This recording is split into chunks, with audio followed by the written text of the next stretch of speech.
다들 안녕하세요. 프로토 91회차 토신 정보방 환급 인증합니다. 당첨금은 세후 금액인 거 알고 계시죠? 다들 아시겠지만 한 경기 취소되어 당첨금이 반토막 났지만 그래도 당첨 모두 축하드리며 오늘 경기도 분석 시작해보겠습니다.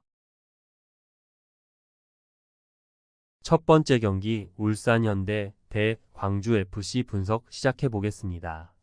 울산의 약점은 중앙에서 나온다. 특히 중원에서의 주도권을 쉽게 가져오지 못하는 모습을 자주 보여주는 것이 약점. 지난 경기에서도 강윤구, 김민혁이 폼이 좋아 보이지 않았고 특히 빌드업에서의 미스로 인해서 실점에 가까운 상황을 자주 노출한 것이 아쉬웠다. 특히 홍명보 감독이 쿡대로 향하면서 팀 내에서도 분위기가 별로 좋지는 못하다는 소식. 광주는 전반적으로 울산에게 강했다. 지난 3번의 대결에서 광주가 모두 승리를 기록했을 정도. 특히 압박에 광주가 적극적으로 나서면서 오히려 울산의 약점을 찌르고 들어간 것이 유효했다고 볼 수 있었다. 다만 광주 역시도 올 시즌에는 결정력에서 뚜렷한 능력치를 보여주고 있는 모습은 아니었다. 공격에서의 들쭉날쭉한 모습이 아쉬운 시즌. 무승부를 기대해보고 있다. 기본적으로 광주가 강한 압박으로 울산을 상당히 잘 상대했던 전력.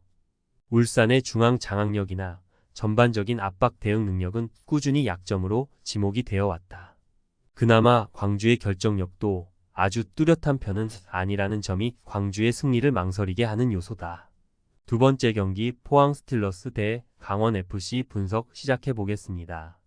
최근에는 전반부터 골을 허용하고 있는 모습이다.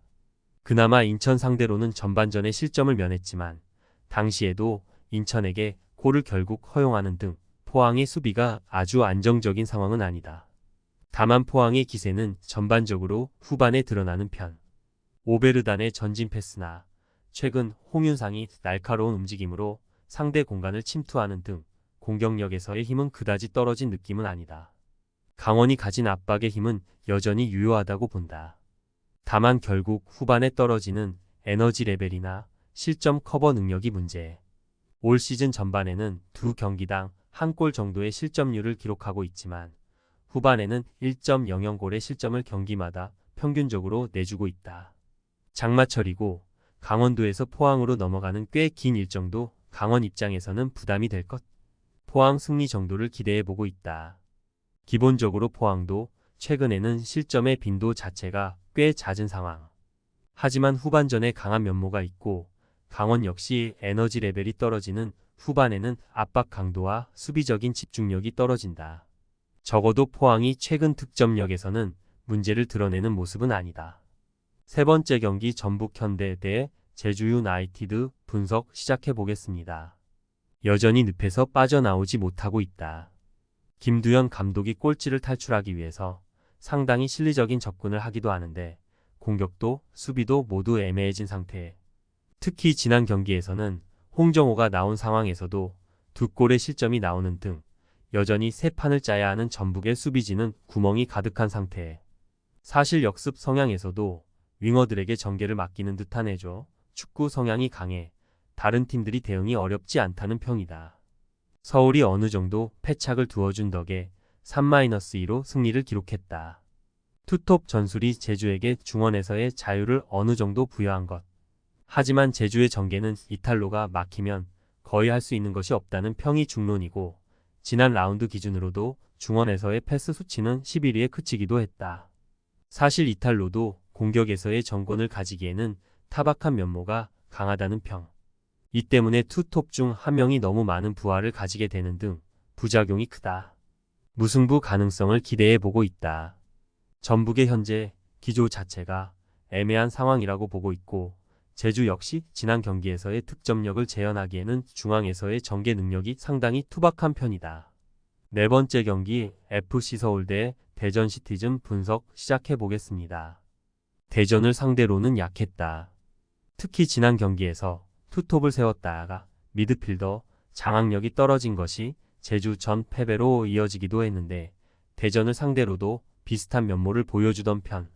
특히 대전이 미드필더에서의 강한 압박으로 승부를 보는 편이라서 서울이 최근 오전에서는 대전에게 1승도 거두지를 못했다. 물론 대전도 황선홍 체제에서 새 판을 짜고 있다고 봐야 하지만 여전히 공격적인 전술을 선호하는 편이다. 지난 경기에서는 대전의 낭보가 있었다. 물론 무승부에 그친 결과 자체는 아쉽다고 보나 마사와 김준범이 복귀를 했고 이 두 선수의 호흡으로 경기를 무승부로 만든 것. 황선홍 감독이 공격진 뎁스 때문에 부임 이후에 상당히 어려움을 토로하기도 했지만 현재는 복귀자들이 많은 점이 대전에게는 상당히 긍정적인 소식이라고 할 수 있을 것 같다.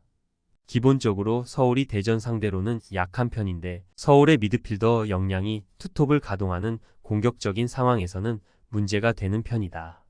대전 입장에서도 여전히 공격적인 전술을 선호하는 편이기도 하고 지난 경기에서는 마사와 김준범의 복귀와 공격 포인트 기록 등 뎁스 면에서는 꽤 좋아진 것이 눈에 띈다. 최종 조합은 영상 아래 고정 댓글로 말 걸어주시면 오늘 정보방에서 무료로 공유해드립니다. 제발 손해보면서 토토하지 말고 다같이 웃으면서 즐겁게 베팅합시다. 함께 하실 분들은 부담 갖지 마시고 편하게 말 걸어주세요.